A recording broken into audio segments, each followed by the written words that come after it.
So you've done everything right. You audited your application code, you pen tested your infrastructure, you even red teamed your AI models.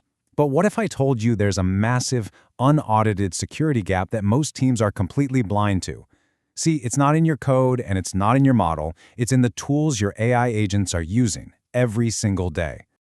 Let's make this real.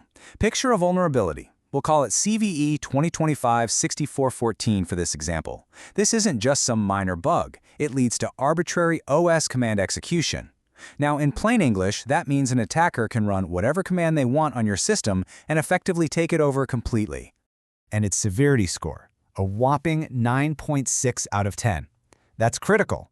This is the kind of vulnerability that doesn't just keep security teams up at night, it gives them nightmares. We're talking about a full system compromise. But here's the kicker.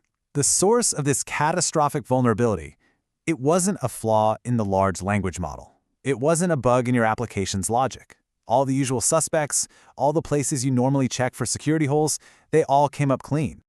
So you have to ask, right? If the code is secure and the model is secure, where on earth could a 9.6 critical vulnerability be hiding? Well, the answer lies in a brand new attack surface that most of us are totally overlooking.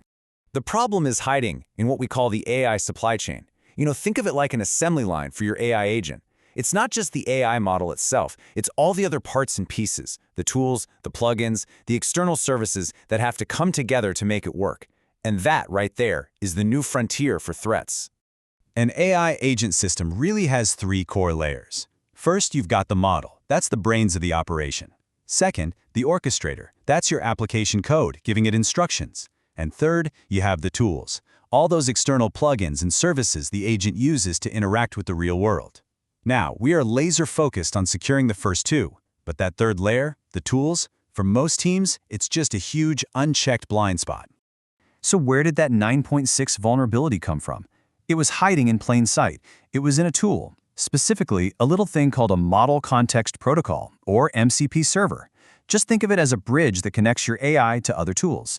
And in this case, a developer pulled one from NPM, a massive public code library, and just plugged it right into the system. No questions asked. And this just perfectly illustrates the core problem. Your entire security program is looking at your code and your model. But the real risk? It's festering in this completely unaudited layer of third-party tools, NPM packages, and API connectors that your agent is just blindly trusting to do work on its behalf. Okay, so if this is such a huge risk, why are our traditional security methods completely missing it? Well, it comes down to a few root causes that our old security playbooks just were not designed to handle. It really boils down to three fundamental reasons this keeps happening. First, we have this implicit trust in public code libraries like NPM. We just pull down tools and assume they're safe. Second, we don't have a proper inventory, an AI-specific bill of materials, so we literally don't even have a list of all the parts in our system. And third, we're seeing brand new attack methods pop up, like malicious rules files that our old security scanners have no idea how to look for. I mean, think about a standard software bill of materials, an SBOM. It's great for listing all your code libraries, but for an AI system, it tells you absolutely nothing about the model's training data, which tools it's even allowed to use, or the exact reasoning path it took to make a decision. Let's be honest, you can't audit what you can't see. This is exactly where we need a new blueprint. The answer isn't to stop using tools, it's to start inventorying and securing them like we mean it.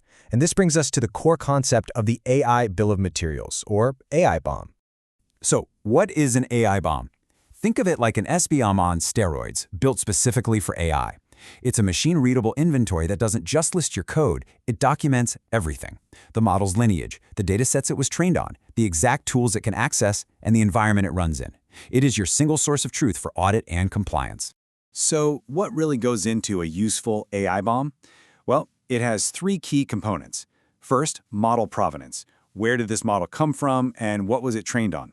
Second, tool registry governance. What tools is this agent actually allowed to use and why? And third, agent trace auditability, a super detailed log of every single decision the agent makes. Okay, so we've got the AIBoM as our blueprint. Now, how do we actually put this into practice?